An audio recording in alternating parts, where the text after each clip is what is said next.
Okay, magandang araw mga kababayan ko. So ito nga po tayo, meron po tayong panibagong balita na ay yung pagdinig nga no sa Senado ay hindi sinupot ng mga executive officer ng gobyernong Marcos.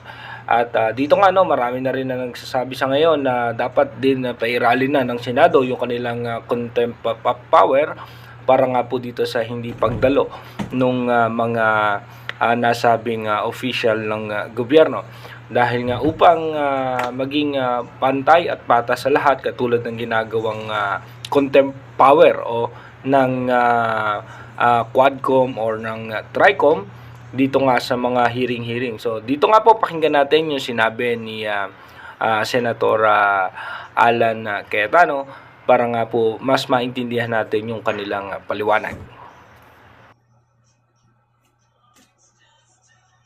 Nagsorry na kaya parang okay, pero hinuli, tapos kakasuhan.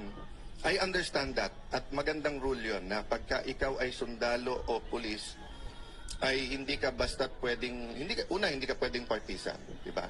Pangalawa, kailangan bantayan mo sinasabi mo. But I'll give you 2 examples, ma'am. Bakit po si General Torre, kung ano-ano sinasabi sa kung ano-anong interview, hindi naman napapagalitan? So, ang dating po sa lower rank, bawal partisan kung kalaban. Kung kakampi yung sinabi mo, pwede. I'll go to a non-partisan issue. And I respect this person very much. I think he's one of the best chief of staff, personal friend, etc. Kaya lang, as a former secretary of the DFA, I have to mention this, no? When the AFP chief of staff said, prepare kasi madadamay tayo kapag ka-invade yung Taiwan, tayo po ay may one China policy.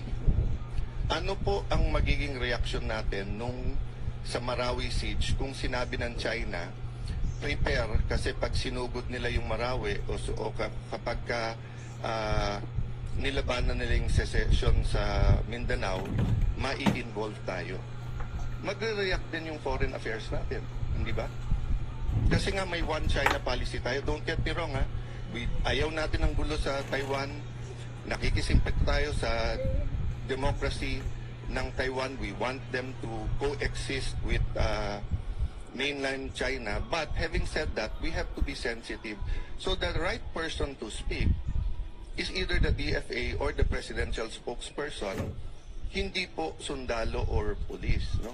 So I'll stop there, ma'am. Pero sana nga consistent tayo para hindi nalilito yung mga kawani ng gobyerno kung ano talaga ang tama at ano yung mali. Thank you, Madam Chair. Maraming salamat, Senator Cayetano. Maliwanag na maliwanag ang inyong pag-unawa at pagbabalangkas nung sub-judice, pati yung executive privilege, kasi naging cabinet member nga kayo at talagang may limitasyon yon. Mag-umpisa tayo kung hahayaan ninyo ng chronological, ano? At nais ko lang ipakita na sa kaguluhan nung nakaraang taon, sa Mayo pa lamang nagkaroon na ng briefer tungkol sa aresto ni Presidente Duterte. Hindi tama yung sinasabi na walang kinalaman ng Pilipinas dito. Ilang beses tinatanggi ng ating mga opisyal, sana narito sila para ipaliwanag. Subalit nag-press release po ang liwaliwanag nung DOJ Assistant Secretary Mico Clavano, May 8 ang kanyang mga press release, at sa kalagitnaan ng kaguluhan tungkol sa PI, yung ating People's Initiative, sa kaguluhan ng Davao at Maisog rallies, ay biglang nagkaroon ng bagong briefer na ginagawa ng DOJ. Ito ay unang-una for the potential arrest of President Duterte, ikalawa ang pagbabalik ng Pilipinas sa ICC. Maliwanag na last year pa, May of 2024, nag-umpisa na ito. At sabi rito, aware naman tayo na yung policy ay hindi papasukin ng ICC. Pero posible naman mag-iba. So, yun ang nakakaabala dito. Mayo pa lang, pinaplano na yata ito.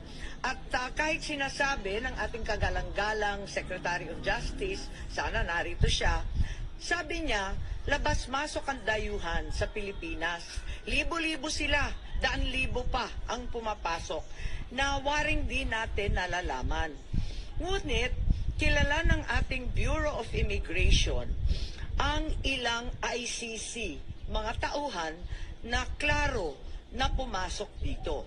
Unang-una, maliwanag, si Maya Destura Bracken, dumating noong October 4, 2024. Siya ay galing US at interpreter siya noong ICC. Maliwanag po yan at maliwanag din na dumating siya sa Pilipinas. Ikalawa, andito din yung protection expert para ipagtanggol ang mga testigo. Ang pangalan, William Rosato, dumating sa Pilipinas October 15, 2024. Mahabang pagpaplano to. Nakita din natin na may dumating din na isa pang protection expert at iba pang mga dumating na si Amir John Kasam. Dumating October 20. At yung investigador dumating din sa October 24. Siya yung huli. Ang huling ICC na nasa record ko, October 24, Glenn Roderick Thomas Cala. Siya naman yung investigador at hindi ko alam kung kompleto na ito. Nagsorry na kaya parang okay, pero hinuli.